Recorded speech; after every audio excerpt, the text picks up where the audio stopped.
The thing about Lagos traffic is that it doesn't discriminate. Whether you're riding in a Danfo bus or a Rolls-Royce Phantom, Third Mainland Bridge will humble you just the same. But Adedamola Babalola, Damola to the few who dared speak to him casually, had never experienced it. Not really. His convoy of 3 SUVs and 1 phantom black Rolls-Royce typically cleared paths like Moses parting the Red Sea. Today, however, even power had its limits. "So there's been an accident ahead," his driver, Ibrahim, said carefully. "We may be delayed by 30 minutes. Damola didn't look up from his tablet. At 34, he'd built Babalola Holdings into a multi-billion naira empire spanning real estate, telecommunications, and oil. He'd done it by understanding one fundamental truth: time was the only currency that mattered. "Then find another route." "Sir, all routes are." "I said find one." The silence that followed was familiar. It was the silence of people who feared him. Damola preferred it that way. Fear was predictable. Loyalty could be bought. Love, he'd learned this lesson written in scars across his chest, was a lie people told themselves to justify their selfishness. His phone buzzed. Mother flashed across the screen. He declined the call. It buzzed again immediately. Classical Haja Babalola. When his mother wanted something, she became as persistent as Lagos rain in July. "What is it?" he answered on the third ring. "Damola, is that how you greet your mother, the woman who carried you for 9 months and—" "You have 3 minutes." He heard her sharp intake of breath. Even his mother wasn't immune to his coldness, though she pretended otherwise. "Your father and I are hosting a dinner on Saturday. The Adwales will be there. You remember Tinuka Adwale? She's just returned from London, finished her master's in—" "No, Damola." "I said no, I'm not interested in your matchmaking schemes. You're 34 years old. Your younger brother already has 2 children. What am I supposed to tell people when they ask?" He ended the call. Ibrahim caught his eye in the rearview mirror and quickly looked away. Smart man. The traffic hadn't moved in 15 minutes. Damola felt the familiar tightness in his chest, the one that came when he wasn't in control. He closed his eyes, counted to 10 in Yoruba like his therapist had taught him before he'd fired her for suggesting his emotional unavailability stemmed from childhood trauma. Nonsense, he was simply rational. When he opened his eyes, he saw her. She was walking between the standstill cars, a wooden tray balanced perfectly on her head, calling out, "Pure water, cold pure water." Her voice cut through the humid air like music, clear and unashamed. She wore a simple Ankara dress that had seen better days, the fabric faded from too many washes, but she moved with a grace that made the congested highway look like a stage. Her skin was the deep brown of cola nuts, her hair pulled back in a simple bun. And she was smiling, actually smiling, as if she hadn't just heard Ibrahim cursing the traffic in Hausa. Something in Damola's chest shifted. She approached his window. Before Ibrahim could wave her away, Damola lowered it himself. "Pure water, sir?" she asked. Her eyes met his, and he saw something he hadn't seen in years, someone looking at him like he was just a person, not a billionaire, not a Babalola, just a man. "How much?" he heard himself ask. 50 naira, but for you." She tilted her head, appraising him with an honesty that should have offended him but didn't. 100. You look like you can afford it." Ibrahim made a choking sound. Damola felt the corner of his mouth twitch. When was the last time someone had tried to overcharge him to his face? "That's terrible business practice," he said. She shrugged, the tray not wavering. "Maybe, but you're still going to buy it, aren't you? Because you're curious now. You want to see if I'm brave or just foolish." "And which are you?" "Both," she said simply. "Being poor in Lagos requires both." He pulled out his wallet, extracted a 1,000 naira note. Her eyes widened slightly, the first crack in her composure, but she didn't shrink or grovel. "I don't have change for that," she said honestly. Then give me 10 bags. You don't need 10 bags of pure water. Maybe I do. Their eyes held. Around them, Lagos honked and sweated and cursed, but in that moment, something passed between them. Something Damola didn't have a name for and didn't trust. Drop a comment. Have you ever had a chance encounter that changed your life? Let me know below. And don't forget to like and subscribe for more amazing love stories. She carefully lowered her tray, counted out 10 sachets, and handed them through the window. Her fingers brushed his, calloused, real, alive. "What's your name?" he asked. She paused, then smiled. "Does it matter? Tomorrow you'll be back in your air-conditioned boardroom and I'll be back here. We exist in different worlds, sir." Damola, he said, and was surprised to hear his own name. He never introduced himself. People always knew who he was. "Damola," she repeated, tasting it. "I'm Zainab Okonkwo." "That's an interesting combination." "My father was Igbo, my mother is Yoruba, I'm Nigerian." She said it with a quiet pride that made his chest ache. "Thank you for your generosity, sir. May God bless your hustle." She blessed his hustle, as if he were the one struggling. Before he could respond, the traffic lurched forward. Ibrahim quickly raised the window and accelerated, and just like that, she was gone, swallowed back into the chaos of Lagos. Damola looked down at the sachets of water in his lap and felt something he hadn't felt in 8 years. Curiosity. Part 2: The Arrangement. "You did what?" Damola's best friend and lawyer, Tund, stared at him like he'd announced plans to become a monk. They sat in Damola's penthouse office overlooking Victoria Island. Floor-to-ceiling windows framed Lagos like a painting, beautiful from a distance, chaotic up close. "I had Ibrahim track her down," Damola repeated calmly. "It took 3 days, but we found her. She lives in Agegunnel, sells pure water to pay for her younger siblings' school fees. Her mother is sick. Father died 4 years ago." "And you know this because?" "I had her investigated." Tund set down his glass of cognac. "Damola, my brother, my guy, please tell me you didn't bring me here to enable whatever midlife crisis this is." "I'm 34. "Exactly, midlife." Tund leaned forward. "What's really going on? You've avoided women for 8 years. Now suddenly you're stalking a pure water seller." The name hit its target. Chidinma, even now 8 years later, saying it felt like swallowing glass. Chidinma Okafor, daughter of his father's business partner. Beautiful, educated, perfect. The woman he'd loved with everything in him. The woman who'd been sleeping with his younger brother while planning their wedding. The woman who taught him that love was just another word for betrayal.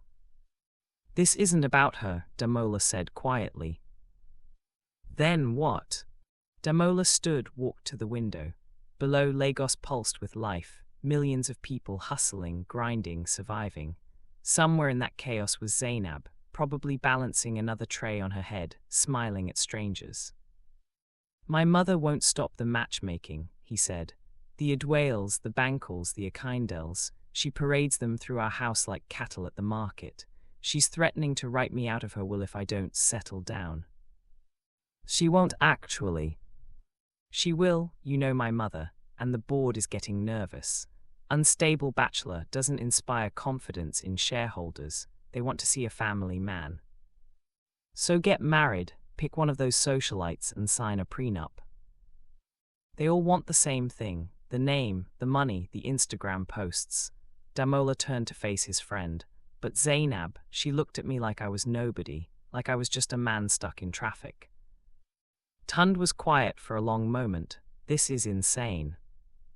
"Yes. She'll never agree. She needs money for her mother's surgery, breast cancer, stage 3, I checked." "Of course you did," Tund rubbed his face. "Let me get this straight. You want to propose a contract marriage to a woman you met once, for 30 seconds in traffic. 6 months, she plays the dutiful wife, appears at events, lives in the guest house. In return, I pay for her mother's treatment, her siblings' education, and give her 10 million naira at the end. And when people ask how you met, we'll say it was destiny. Damola's voice was dry. People love that romantic nonsense. Tun stood, paced. When he finally spoke, his voice was serious. What if you fall for her? I won't. Damola. I can't. The words came out harder than intended. Love is a chemical reaction that fools people into making irrational decisions. I'm simply making a business arrangement that benefits both parties. And if she falls for you? Damola thought of Zainab's smile, her honesty, the way she'd overcharged him without flinching. She won't, he said. She's too smart for that. He hoped he was right. Smash that like button if you're already invested in this story. And tell me, Team Damola or Team Zainab? Comment below. Zainab thought she was being kidnapped.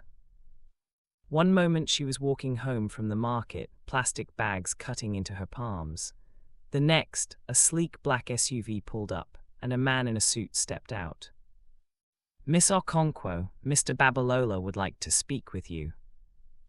Her first instinct was to run. Her second was to reach for the pepper spray her friend Ngozi had given her. But then she remembered those eyes, that voice, the man who'd bought 10 bags of pure water and tipped her 1,000 naira. Curiosity won. The SUV was cooler inside than her entire apartment. Leather seats that probably cost more than her yearly income. She clutched her market bags like shields. They drove to Victoria Island, to a building so tall she had to crane her neck to see the top. The security alone looked like they could buy her neighborhood. And then she was in his office. Damola Babalola stood with his back to her, hands clasped behind him, staring out at Lagos. He wore a navy suit that fit him like it had been painted on. Everything about him screamed power, from his posture to the expensive watch on his wrist. When he turned, she saw something flash in his eyes. Surprise, recognition. It was gone before she could name it. Zainab, thank you for coming. Did I have a choice? She kept her voice steady, even though her heart was drumming against her ribs. His lips twitched. Always. Ibrahim will drive you home anytime you ask. Then I'm asking now. She turned toward the door. Your mother needs surgery. Zainab froze. Stage 3 breast cancer, he continued, his voice clinical. The public hospital has a 6-month waiting list. Private care costs at least 3 million naira. You make approximately 40,000 naira a month selling pure water. Even if you saved every kobo, it wouldn't be enough. She spun around, anger replacing fear. You investigated me. Who gave you the right? I'm offering you a solution. I don't need your pity. It's not pity, it's a business proposition. And then he told her. Marriage 6 months, a contract with clear terms. He would pay for everything, her mother's treatment, her siblings' school fees, a stipend for her family. In return, she would live in his guest house, attend events as his wife, and maintain the illusion. Zainab listened, her mind racing. This is insane, she finally said. Yes. Why me's you could have anyone? Because you don't want me.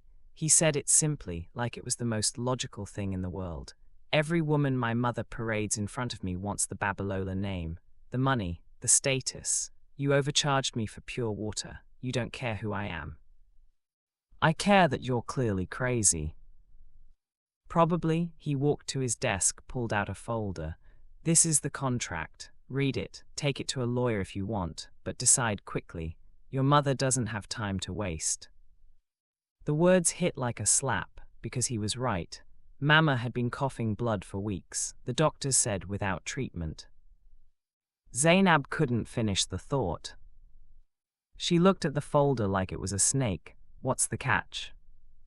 No catch, just terms. No physical intimacy unless both parties consent. Separate living quarters, complete discretion. After 6 months, we divorce quietly. You get your payout. I get my family and board off my back. And if I say no? Then Ibrahim drives you home, and we never speak again. His eyes met hers. But your mother still needs surgery, and you're still selling pure water in traffic. It was the cruelest kindness anyone had ever offered her. Zainab picked up the folder with shaking hands. I need time to think. You have 48 hours. As Ibrahim drove her home, Zainab stared at the folder in her lap. Inside was a contract that could save her mother's life. It was also a contract that would tie her to a man who looked at love like it was a business transaction. What kind of person did that?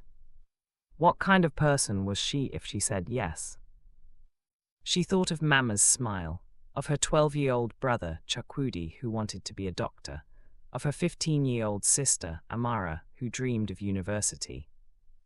She thought of all the dreams she'd buried when Papa died, when the responsibility of their survival fell on her shoulders like a mountain. 48 hours to decide if she would sell her heart to save her family. When she got home, Mama was sleeping, her breathing labored. Zainab sat beside her, held her thin hand, and cried for the first time in months. Then she opened the contract and began to read. What would you do in Zainab's position? Would you sign the contract, comment your answer, and subscribe so you don't miss what happens next? Part 3. The Wedding. The wedding was a lie wrapped in luxury. They married at Eco Hotel, in a ballroom that could hold 500 people. Damola's mother had insisted on a proper ceremony, which apparently meant drowning in flowers, a live band, and enough asoebai to cloth a small village. Zainab wore a wedding dress that cost more than her father had earned in his entire life. Vera Wang, Damola's stylist, had said, like the name should mean something to her. It was beautiful, lace and silk and dreams made tangible. She hated how much she loved it. You look beautiful, Damola said when he saw her. His voice was carefully neutral, but something flickered in his eyes, something that looked almost like regret. You look uncomfortable, she replied. He smiled, a real smile, not the practiced one he wore for cameras. I hate weddings. You're marrying me and you hate weddings. I hate lies. He straightened his tie, the movement sharp. But we've both agreed to this one, haven't we? Zainab thought of Mama, recovering from her first round of chemotherapy at the private hospital Damola had arranged. Of Chakwudi and Amara, who'd cried when she told them they could stay in school. Yes, she said quietly, we have. The ceremony was a blur. She said I do to a man she barely knew. He slipped a ring on her finger, platinum, with a diamond so large it felt like wearing a star. When the officiant said, you may kiss the bride, Damola leaned in, and she felt her breath catch. His lips brushed hers, barely a touch, more promise than kiss.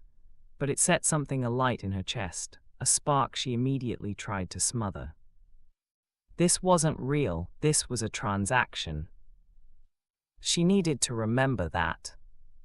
The reception was worse. Damola's world descended in full force. Politicians, business moguls, society women dripping in jewelry and judgment. They all wanted to know about the bride. How did you meet? It was destiny, Damola said smoothly, his hand on the small of her back. I saw her and I knew. Zainab wanted to laugh at the absurdity, or cry, she couldn't decide which. His mother, Alhaja Babalola, watched her like a hawk assessing prey. His younger brother, Damola, the one Damola barely spoke to, watched her with something that made her skin crawl. Interest, speculation, she couldn't tell. My brother always did have expensive taste, Damola said, appearing at her elbow when Damola went to greet a minister. Though I have to admit you're unexpected. Thank you, Zainab wasn't sure if it was a compliment. Where did you say you were from? I didn't. Damola laughed, mysterious, I like that. Tell me Zainab, can I call you Zainab? What's your secret? How did you tame the great Adedamola Babalola? I didn't tame anyone. No, he leaned closer. She smelled expensive cologne and something underneath it, something sour. Then maybe he tamed you. Is there a problem? Damola's voice cut through the space between them like a knife. He'd appeared so quickly, so silently, that Damola actually flinched. Just getting to know my new sister-in-law, Damola said, but he stepped back. Congratulations, brother. May your marriage be everything you deserve. The way he said it felt like a curse. That night, Damola drove them to his estate in Lekki. The guest house, her new home, was larger than any apartment she'd ever lived in. 3 bedrooms, a kitchen with appliances she didn't know how to use, a bathtub deep enough to swim in. You can redecorate however you want, Damola said, standing in the doorway like he was afraid to enter. The main house is through the garden. I've told the staff you value your privacy. Where will you sleep? The main house. We'll eat dinner together 3 times a week. Public appearances as needed. Otherwise, he shrugged, otherwise we live separate lives. This is the strangest marriage I've ever heard of. It's the only one that makes sense.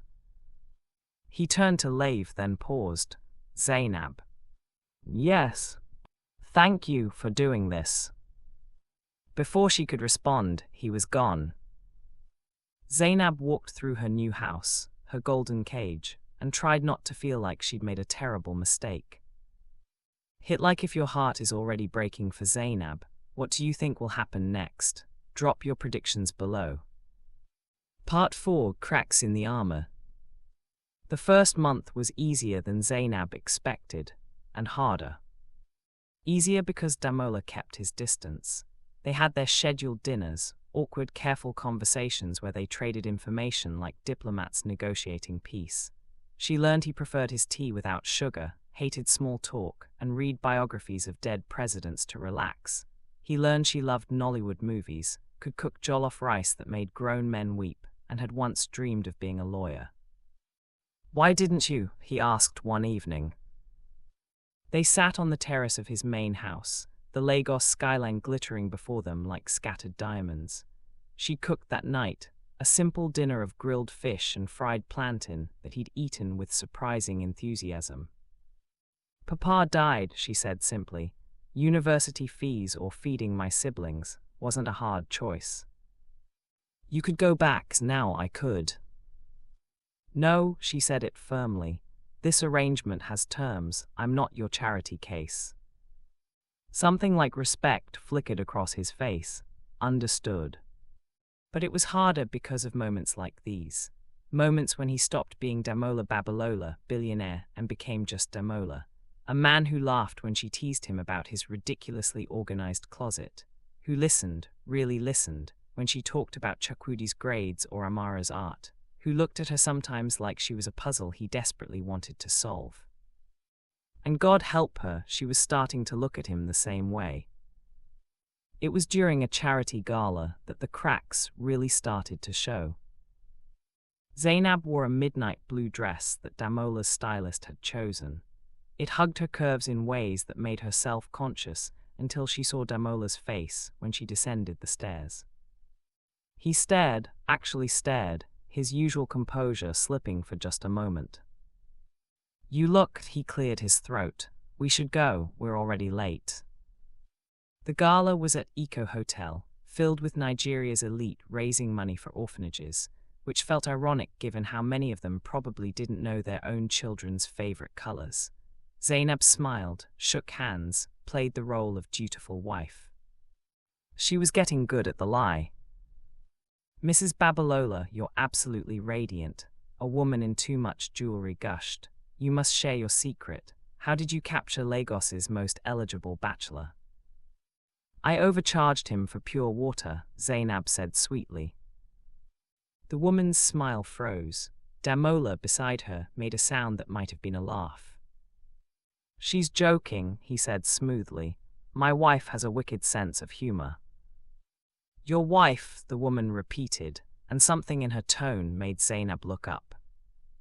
She was beautiful, the kind of beauty that came from excellent genes and expensive maintenance. Late 20s, flawless skin, eyes like a cat, and she was looking at Damola like he was water and she was dying of thirst. "Chidinma," Damola said, and Zainab felt him stiffen beside her. "I didn't know you'd be here." "My father sponsored the event." Chidinma's smile was sharp. "It's wonderful to see you, Damola, and you must be the new Mrs. Babalola. How unexpected." There was a story here. Zainab could feel it in the sudden tension, the way Damola's hand tightened on her waist, the way this Chidinma woman looked at her like she was an insult. "Unexpected," Zainab kept her voice light. "How so?"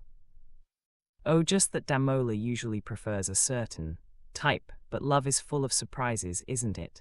Chidinma turned to Damola. "We should catch up sometime. I'm sure we have so much to talk about." "I'm married," Damola said flatly. "Yes, how convenient." And with that, she glided away, leaving poison in her wake. Zainab waited until they were alone on the terrace, away from the crowd. "Who was that?" "No one important." "Damola." He was quiet for so long she thought he wouldn't answer. Then, "My ex-fiancée. We were engaged 8 years ago. I found her in bed with my brother 2 weeks before our wedding." The words hit like bullets. Zainab turned to face him fully, saw the rawness in his eyes before he could hide it. "Damola," she asked, remembering the younger brother's oily smile at their wedding. "Yes," a bitter laugh. "She said she loved me, but apparently she loved my money and my name more, and my brother was happy to give her both if it meant hurting me. They were planning to elope, use my wedding to announce their own relationship, humiliate me in front of everyone." "Oh, Damola." "Don't," he held up a hand. "I don't need pity. I learned a valuable lesson.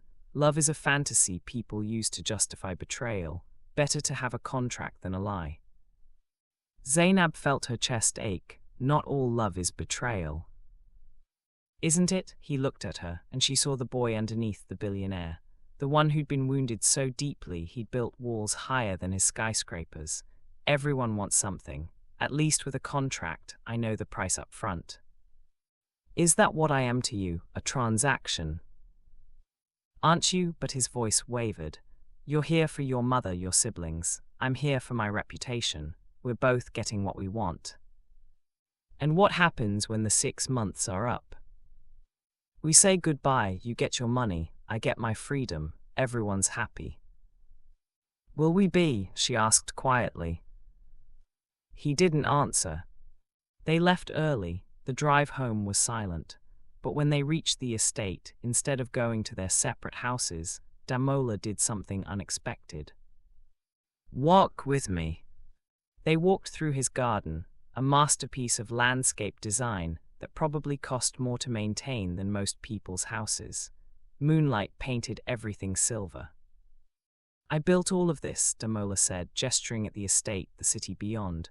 "Every naira, every property, every deal. I thought if I built it big enough, high enough, I wouldn't feel empty, but I do. Every day I feel like I'm playing a role. The ruthless billionaire, the feared businessman. And I'm so tired, Zainab, so tired of pretending." He sat on a marble bench, and for the first time he looked small, human, breakable. Zainab sat beside him, then stopped. "I don't know how." Without thinking, she took his hand. His skin was warm, his fingers stronger than she expected. He looked down at their joined hands like he'd never seen such a thing before. "You don't have to be empty," she said softly. "You just have to let someone in." "The last person I let in destroyed me." "I'm not her." Their eyes met, something passed between them, something dangerous and real, and absolutely against the contract they'd signed. "No," he said finally, "you're not." He lifted her hand, pressed his lips to her knuckles. It was the most romantic thing anyone had ever done to her, and it was supposed to be fake. But it didn't feel fake. It felt like the beginning of something that could ruin them both. Who's crying already? Drop a red in the comments if you feel this, and don't forget to share this story with someone who loves romance. Part 5: Falling. The thing about fake marriages, Zainab discovered, is that they become real in the small moments. It was real when Damola started joining her for breakfast, even though it wasn't in the contract. When he listened to her talk about her day and actually remembered details. When he brought home her favorite chin-chin from a vendor in Surula because she'd mentioned missing it once. It was real when she found him working at 2 a.m. and brought him tea without being asked. When she laughed at his dry humor and he started making jokes just to hear it. When they watched Nollywood movies together and he pretended to hate them but always asked about the next episode. It was real when Chukwudi fell sick and Damola personally drove them to the hospital, stayed the entire night, paid for everything without making her feel small. "You didn't have to do this," she said at dawn, watching him sleep in an uncomfortable hospital chair, his expensive suit wrinkled. But he had, and that was the problem. 3 months into their arrangement, Zainab admitted the truth to herself. She was falling in love with her husband. The real problem was, she suspected he was falling too. "You're playing a dangerous game," Ngozi warned her. Her best friend had finally accepted an invitation to the estate and now sat in Zainab's kitchen, drinking wine that cost more than her monthly salary. "I know," Zainab admitted. "Does he know how you feel?" "I think so, maybe, I don't know." She buried her face in her hands. "We're not supposed to feel anything, that was the point." "Oh honey, rich men are still men, and that one looks at you like you hung the moon." "He looks at me like I'm a problem he's trying to solve." Same thing when it comes to love. But Ngozi didn't understand. Damola had rules, systems. He'd been betrayed so deeply that he'd locked his heart in a vault and thrown away the key. Zainab was just the hired help playing a role. Except she wasn't, not anymore. The breaking point came at his mother's birthday party. Alhaja Babalola's 70th was the event of the season. Politicians flew in from Abuja. Business moguls came from London. The house in Ikoyi blazed with lights and music, and enough food to feed a small army. Zainab wore gold, a traditional Iro and buba that made her feel like a queen. Damola wore agbada in matching fabric, and when he saw her, he stopped walking. "Zainab." Too much, she suddenly felt self-conscious. "Perfect, you're perfect." The way he said it made her heart stutter, like he meant it, like she wasn't just a convenient wife but something more.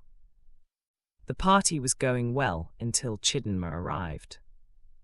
She wore red, blood red, and walked through the crowd like she owned it, straight to Damola, ignoring Zainab completely. "Damola, darling, happy birthday to your mother." She kissed his cheeks, her hands lingering on his shoulders. "You look wonderful. Marriage agrees with you." "Thank you," Damola said stiffly. "Though I have to ask, how long are you going to keep up this charade?" The music seemed to dim. People nearby stopped talking. "Excuse me," Zainab said, her voice dangerously quiet. Chidinma finally acknowledged her. "Oh, sweetie, you didn't think this was real, did you? Damola doesn't love you. He can't love anyone. I should know. I spent 3 years trying to crack that ice-cold heart." "That's enough," Damola said, his voice sharp. "Is it? Because everyone here knows the truth. You married her to spite me, to prove you'd moved on, but we both know you haven't. You've been in love with me for 8 years, Damola, and you'll be in love with me for 8 more. Zainab felt like she'd been slapped. She looked at Damola, waiting for him to deny it, to defend her, to do anything. But he just stood there, his jaw tight, his eyes unreadable. "He doesn't love me," Chidinma continued, speaking to Zainab now like she was a child needing explanation. "He loves the idea of revenge, and you, poor thing, are just the weapon he's using." "Get out," Damola finally said. "Make me." "I said get out." His voice cracked through the room like thunder. Security appeared from nowhere, escorted a protesting Chidinma to the door, but the damage was done. Everyone was staring, whispering, speculating. Zainab couldn't breathe. The room was too hot, too small, too full of people seeing through her, seeing the poor girl playing dress-up in a rich man's world. She ran through the garden, past the guest house, to the back of the estate where decorative walls met wild grass. She collapsed against the wall, gasping for air, tears streaming down her face. How could she have been so stupid? Chidinma was right, this was all a game, a contract. She was a means to an end, and she'd gone and fallen in love like a fool. Zainab. Damola appeared, breathless from running. His agbada was askew, his eyes wild. Go away. Please let me explain. Explain what? That your ex-fiancée is right, that I'm just. What, your revenge, your proof that you've moved on? No, God, no. He fell to his knees in front of her, Damola Babalola, who bowed to no one, on his knees in the grass. She's wrong, Zainab, about everything. Then what's the truth? He looked at her and she saw something crumble in his face. All the walls, all the armor, falling away. The truth is I'm terrified, he whispered, because I hired you to be my fake wife, and somewhere along the way it became real. You became real, and I don't know how to do this, Zainab. I don't know how to love someone without waiting for them to destroy me. Her breath caught, Damola. I wake up and think about you. I go to sleep thinking about you. You've ruined me for everyone else and you don't even know it. He laughed, but it was broken. The contract ends in 3 months. 3 months, and then you'll take your money and leave, and I'll go back to being empty. And I don't, his voice cracked. I don't want to be empty anymore. Zainab reached out, cupped his face in her hands. Then don't let me go. What? The contract says 6 months. It doesn't say what happens after. So don't let me go, Damola. Choose me. Not because of your mother or the board or revenge. Choose me because you want to. I do want to. God, I want to so badly it scares me. Then be scared with me. She kissed him. Not the practiced kiss at their wedding. Not the careful pecks for cameras. This was real, desperate and messy and full of everything they'd been holding back for 3 months. He kissed her back like she was air and he was drowning. Like she was the answer to a question he'd been asking his whole life. When they finally broke apart, both breathing hard, he rested his forehead against hers. I love you, he said. I don't know when it happened, but I love you, and it terrifies me. I love you too, she whispered, and we're going to figure this out together. Together, he repeated, like testing the word, like learning a new language. They stayed there, kneeling in the grass, holding each other as Lagos hummed in the distance. The party continued without them. Let them talk, let them speculate. For the first time in 8 years, Damola Babalola wasn't empty. He was terrified, hopeful, alive. He was in love. Subscribe and turn on NOTIFICATONS. This story is about to get intense. Comment Team Love if you're rooting for them. Part 6, The Storm. They should have known it wouldn't be that easy. The next morning, Damola's mother summoned them both to the main house. She sat in her favorite chair, more throne than furniture, and watched them with eyes that missed nothing. Sit. They sat. Alhaja Babalola was silent for a long moment. Then, how long did you think you could fool me? Zainab's blood went cold. Mama, Damola started. I am not stupid, Ade Damola. I have watched you for 34 years. I know when you're lying. She turned to Zainab. I know you married my son for money. Zainab opened her mouth, closed it. What could she say? But Alhaja continued. I also know my son. He would never marry someone he didn't respect. And the way he looks at you, she smiled slightly. That is not fake. That is fear. Real fear. The kind that comes when you have something to lose. She stood, walked to the window. Chidinma called me last night. She claimed this marriage was a business arrangement. A sham. She threatened to go to the press if I didn't pay her to stay quiet. That's extortion, Damola said, his voice hard. Yes, which is why I told her to do her worst. Alhaja turned back to them. I also told her that any woman who needs to blackmail her way back into a man's life is not a woman worth having. Zainab felt tears prick her eyes. Al-Haja. I don't care how this marriage started, the older woman said firmly.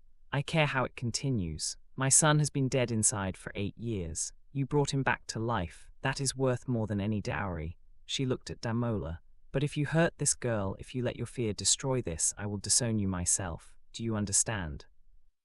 Yes, Ma. Good, she clapped her hands. Now go, I have a party to clean up from. As they left, Al-Haja called out, Zainab. She turned. Welcome to the family, the real family. Zainab couldn't help it. She ran back, hugged Damola's mother, something you simply didn't do to Al-Haja Babalola without invitation. But the older woman hugged her back, fierce and warm. Thank you, Zainab whispered. Don't thank me yet. Being a Babalola is harder than it looks. She had no idea how right she was. Chidinma made good on her threat. The headline appeared 3 days later. Billionaire's sham marriage. The truth about Damola's poor wife. The article was vicious. It detailed their suspicious, whirlwind romance, questioned Zainab's motives, implied she was a gold digger who trapped Nigeria's most eligible bachelor. It included photos of her selling pure water, contrasted with photos of her in designer dresses at galas. The internet exploded. This is why rich men should marry their level. She's pretty sure, but money can't buy class. Damola Babalola deserves better. Poor girl just trying to survive, leave her alone. The court of public opinion was divided, vicious, and relentless. Zainab read the comments until Damola physically took her phone away. Don't, he said, don't let them define you. They're right though, I'm not supposed to be in your world. I don't know which fork to use at dinner. I don't know how to make small talk about summer homes in Dubai. I'm just... You're my wife, that's all that matters. Is it? Because your shareholders don't seem to think so. The emergency board meeting had been brutal. Several major shareholders wanted reassurance that Damola's personal choices wouldn't affect business. One had actually suggested he divorce Zainab for the sake of the company. Damola had told them exactly where they could shove their suggestions. I can fix this, he said now. I'll sue the publication, I'll make a statement, You can't fix everything with money and power, Zainab said tiredly. Sometimes the world just is what it is. Then we'll change the world. She wanted to believe him, but doubt had crept in like Lagos flooding, slow at first, then all at once. That night she couldn't sleep. She went to the main house and found Damola in his study, surrounded by papers, his eyes red from exhaustion. What are you doing? She asked. Research. I'm buying the publication that ran the story. If I can't stop them from talking, I'll buy the platform they're using. Damola, that's insane. Is it? They hurt you. I'm not going to let that stand. And what about the next one? And the one after that? You can't buy all of Nigeria. Watch me. She walked around his desk, turned his chair to face her. This is my fight too. Let me fight it. How? Zainab thought of her mother, her siblings, all the people she'd grown up with in Age Gunnel. People who knew her, who'd watched her sell pure water to feed her family, who understood that love wasn't about money. We tell our story, she said. The real one, not the headline, the truth.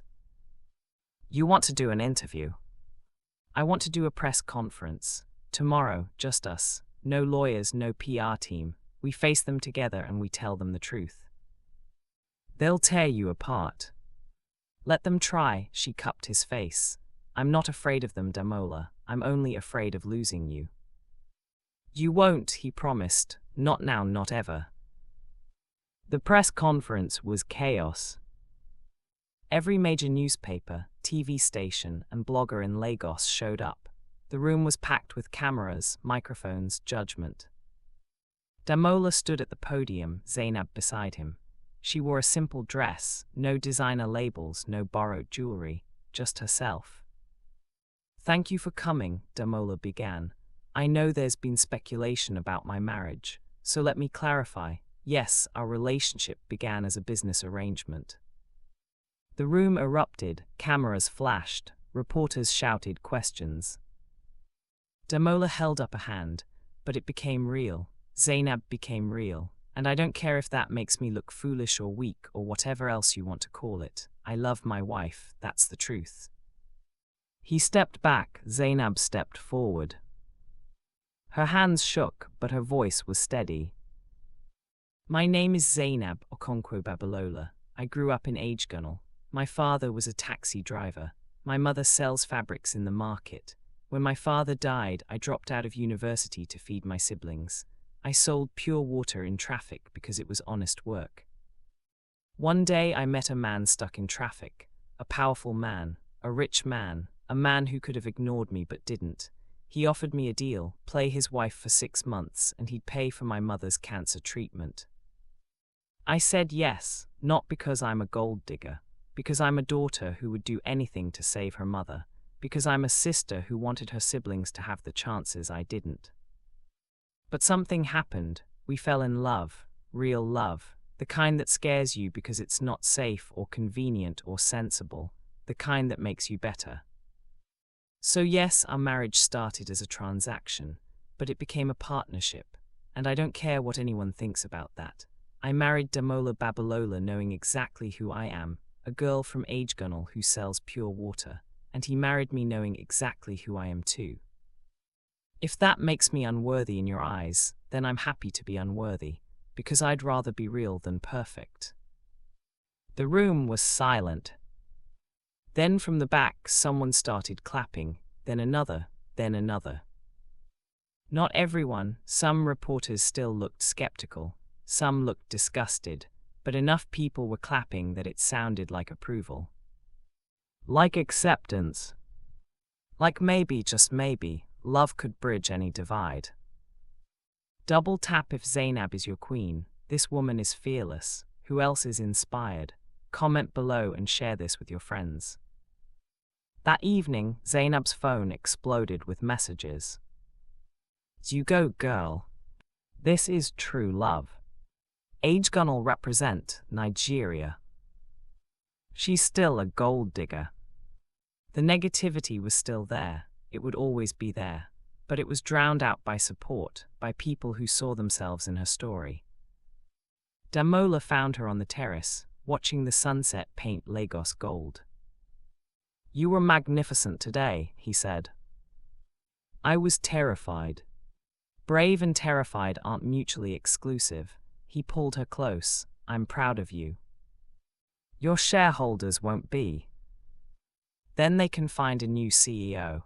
I'm done living for other people's approval." She turned in his arms. "What about the contract?" "What contract? We still have 2 months left. Technically, we're still in the arrangement." "Then let's end it." Her heart stopped. "What?" "Let's end the contract." He pulled a folded paper from his pocket, their original agreement, and as she watched, he tore it in half, then half again, then again until it was confetti scattering in the evening breeze. "No more contracts," he said. "No more terms, just us, just this, if you want it." "If I want it," Zainab laughed through tears. "You idiot, I love you, of course I want it." "Then marry me." "We're already married." "That was a business arrangement. This time, marry me for real. Marry me because you want to wake up next to me every morning, because you want to argue about Nollywood movies and whether jollof rice should have vegetables, because you want to build a life together, not just play a role." He dropped to one knee for the second time in their relationship and pulled out a ring, not the platinum diamond he'd given her before. This one was simple, gold, traditional, real. "Zainab Okonkwo, would you marry me, for real this time?" She pulled him up, kissed him until they were both breathless. Yes, she whispered against his lips. Yes, yes, yes. They held each other as Lagos buzzed below them. Somewhere in Agegunnel, her mother was recovering. Her siblings were dreaming their dreams. And here in Lekki, the billionaire and the pure water seller had found something money couldn't buy. They'd found home. Are you crying? I'm crying. Drop a loudly crying face if this hit you in the feels. Like, comment, and subscribe for more beautiful love stories. Epilogue forever. 1 year later. The wedding, their real wedding, was different from the first. No eco-hotel ballroom, no 500 guests, no lies wrapped in luxury. Instead, they married in Agegunnel, in the small church where Zainab's parents had married. Her mother, cancer-free, thank God, cried through the entire ceremony. Chukwudi and Amara stood as witnesses. Damola's mother sat in the front row, dabbing her eyes with an expensive handkerchief. Even Damola came, though he sat in the back and left before the reception. Some wounds took longer to heal. Zainab wore her mother's wedding dress, altered to fit. Damola wore traditional agbada, simple and perfect. When they exchanged vows they'd written themselves, there wasn't a dry eye in the church. I promise to see you, Damola said, not as my wife or my partner or my anything, just as Zainab, the woman who overcharged me for pure water and changed my life. I promise to love you even when you're being impossible, Zainab replied, making everyone laugh. I promise to remind you that you're more than your money. And I promise that no matter how big our life gets, I'll never forget where we started, in traffic, in chaos, in the beautiful mess that is Lagos. They kissed, and the church erupted in cheers. The reception was in the street, literally. They'd blocked off Zainab's old road, set up canopies, and invited everyone. The pure water sellers, the suya vendors, the Okada drivers, the market women. Damola's business associates mingled with Agegunnel residents, and somehow it worked. You know we're going to get so much flack for this, Tun said, helping himself to his third plate of jollof rice. Probably, Damola agreed. He was watching Zainab dance with her mother, both of them laughing. But I don't care. Love looks good on you, brother. Terrifying, you mean? Same thing. Later, as the party wound down and Lagos night wrapped around them like a blanket, Damola found Zainab sitting on a stoop with a group of children, telling them stories. And the billionaire said to the pure water seller, she was saying, her voice dramatic, I'll give you 1,000 naira, and she said, I don't have change. The children giggled. One little girl asked, did they live happily ever after? Zainab looked up, met Damola's eyes across the crowd. They're still working on it, she said, but yes, I think they will. Damola sat beside her, and she leaned into him naturally. The children scattered, chasing each other through the street. Regrets? He asked quietly. About you, never. About this. She gestured at their surroundings, the chaos and noise and realness of it all. This is who I am, who we are. A billionaire and a pure water seller. A man and a woman who chose each other, she corrected. Everything else is just details. He kissed her forehead. Have I told you today that I love you? At least 5 times, but I don't mind hearing it again. I love you, Zainab Babalola. I love you too, Damola. They sat there, surrounded by her community, his wealth forgotten, their status irrelevant. Just 2 people who'd found each other in the impossible vastness of Lagos and decided that love, real, terrifying, beautiful love, was worth the risk. 3 years later, when their daughter was born, they named her Ifananya. Love. Because that's what had saved them both.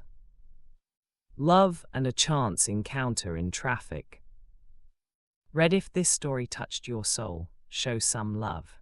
Like this video, comment your favorite moment, bell, subscribe for more Nigerian romance stories, share with someone who believes in true love. Love doesn't care about your bank account, it only cares about your heart. If this story touched you, if it made you believe in second chances and impossible love, drop a comment below. Tell me about a time you took a risk for love. Tell me if you cried. And remember, whether you're selling pure water or running an empire, you deserve a love that sees you, chooses you, and never lets you go.